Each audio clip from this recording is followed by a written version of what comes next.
paycheck. 5 qualified shows, 2 in Concord, 2 in Roseville, and 1 anywhere is an extra $125 on the paycheck. 4 qualified shows, 2 Roseville, 2 Concord, you got an extra $100 on your paycheck. Spiffs will be earned only if you have 3 qualified shows for that week, or otherwise you do not earn a spiff, obviously. In order for you to qualify for any of the above spiffs, you must be on time for all of your shifts, and also do not miss any shifts. There are no exceptions to the rule.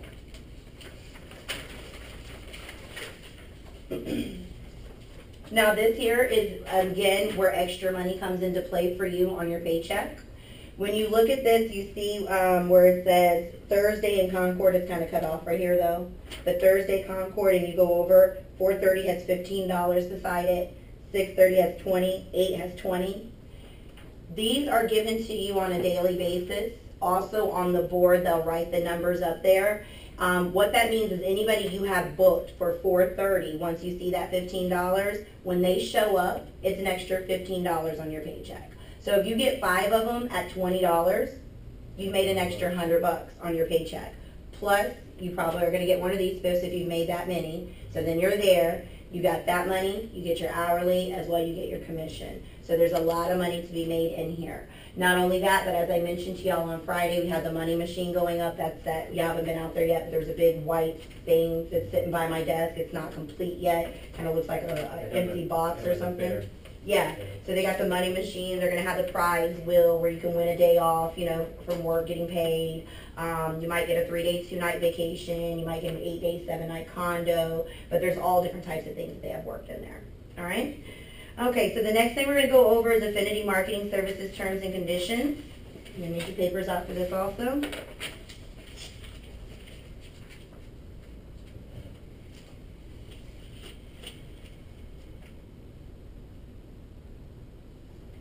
So I, your name, am aware of the terms and conditions set before me. I will honor the policies and procedures that are set by Affinity Marketing Services. I understand that failure to follow the guidelines may result in termination. You will receive a warning and then termination. Policies and procedures are as follows. You must read and follow the script. We are Affinity Marketing Services, meaning we are a marketing company for other companies. We have to follow the guidelines that they give us, being the script. So don't take the script and make it all out of context to be your own, but use the script that is given to you, okay? Callbacks, how many per night? You're allowed to have 4 callbacks per night. Any more than 4 people that you hold on a daily basis, we consider it to be hoarding, okay? Hoarding meaning everybody's seen the show Hoarding, right? Hoarders, where they take stuff and they just pack it all up. Same thing with you. If you have 10 today, 10 tomorrow, 10 again the next day, 5 days, you got 50 people to call back. How legitimately are you going to be able to work 50 people and still go through the process of calling people on a daily basis? It's not going to work like that. And what winds up happening is those leads that you have, they basically become, I guess, useless to us because they're going to sit in your callback system. Can't nobody touch them until you release them. So basically you're just holding on to monies for the company, monies for other folks. So 4 per night is what you're allowed, or day, should I say. Cleaning out your callbacks. After 4 attempts, you will discard them. Guys, that's not 4 attempts per night.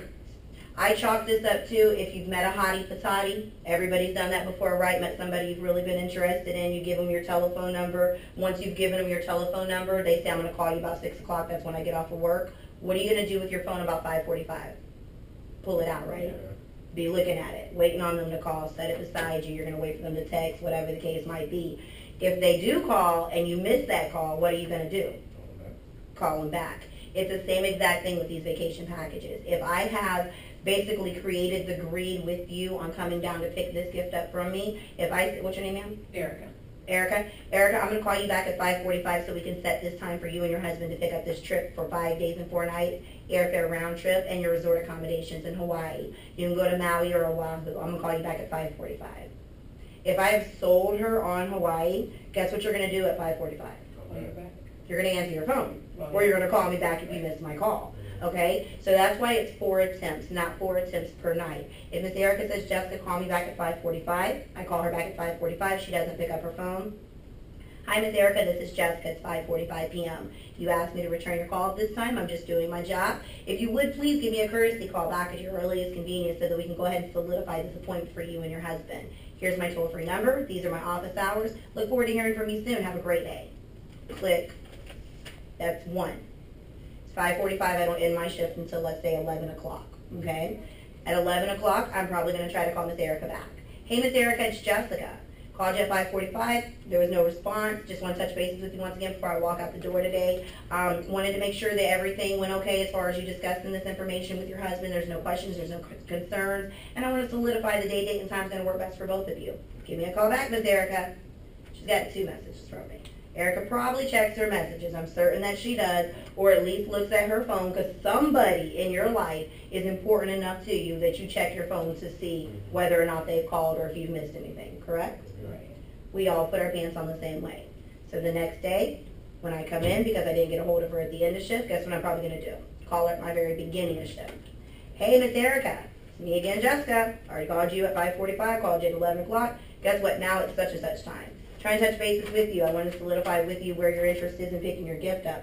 Hey, a courtesy call, Erica, either way, yay or nay, would be greatly appreciated, just so I can disposition you properly in my system, and I don't have to keep bugging you. Please call me back. Click. Call her back at 5:45. Hey, Erica, it's 5:45 again. Didn't get in contact with you yesterday at 5:45. Didn't get with you at 11. Didn't get with you today at the beginning of the shift. It's 5:45. Just thought I might try about this time again. Give me a call back, however you want to address it. If Erica does not call me back, what sense does it make for me to continue to chase her? Messing around. That's like somebody you'll never have. Yeah. Put it that way. Okay? Let's see. Cross-talking, speaking out of term, back-talking, and also feeling like you need to have the last word will end. Y'all get that when you get to the floor. 15-minute, breaks are 15 minutes as well. Lunch is 30 minutes unless it's specified differently by the manager. Sometimes if we're having a really good call system or something going through, Dawn will say, okay, break's going to be 10 minutes or break's going to be 5 minutes versus it being 15 minutes. Breaks are used for smoking, guys, restrooms, use of your cell phones, also getting your snacks and your drinks. Don't take your lunch break or your 15-minute break, and then when it's time to be back upstairs, you have to use the restroom, or you need to go downstairs and get a soda, or you need to make a quick phone call. All of that needs to be taken care of during your break. That's the reason there is a break. No cell phones are on the calling floor, guys. There are absolutely no exceptions to that rule. Do not pull your cell phone out because you've been texted, because somebody has called you, or because you need to check Facebook. It is really not that important. If you do get caught with your cell phone, you will be tapped on your shoulder and you'll be asked to leave immediately. Whether or not you're allowed to come back, that is completely up to Tom. Okay? Does everybody have the number that goes to the front desk saying that? Because I'm sure people have children and people you'd like to have them. 575. Okay. All y'all got that? Yes, ma'am. Okay. You want to give that to anybody that needs to get in contact with you. It rings at this desk here. It rings in Tom's office. It rings in CJ's office, and also in Jackie's front office. So if somebody needs to get in contact with you, there's 4 different lines. They'll definitely get a hold of you. All right? Do not call list. You're not going to give them to your team leaders no more because there's none of those. But you're going to keep track of them versus coming up every time somebody says, put me on your do not call list. Keep track of them on a paper. At the end of shift, bring them to either myself or Dawn, and we'll implicate those into the system. Let me clarify for you, though, what a do not call is so that you completely understand, okay? Do not call means please or put me on your do not call list. That is a do not call. Not take me off of your list. They might have just had a bad day, and I'm in an office, so there's a whole lot of lists in here. Don't know which one you're talking about. Markham is not interested. If they curse at you, if they threaten you with state attorney generals or FCC, whatever those things are, anything of that nature, put them on the do not call list. If they've just had a bad day and they're like, leave me alone, don't ever call me again, you've already called me 1,000,000 times. Guess what? Their husband might have backed over their cat when he left this morning. It might just be a bad day. Okay? So Markham is not interested unless they say those words specifically to you. Put me on your do not call list, or unless they're cursing you out belligerently or threatening you with some type of attorney generals. Okay? And the reason I state that, guys, I don't know how familiar that you are with the numbers that are in the communication system right now.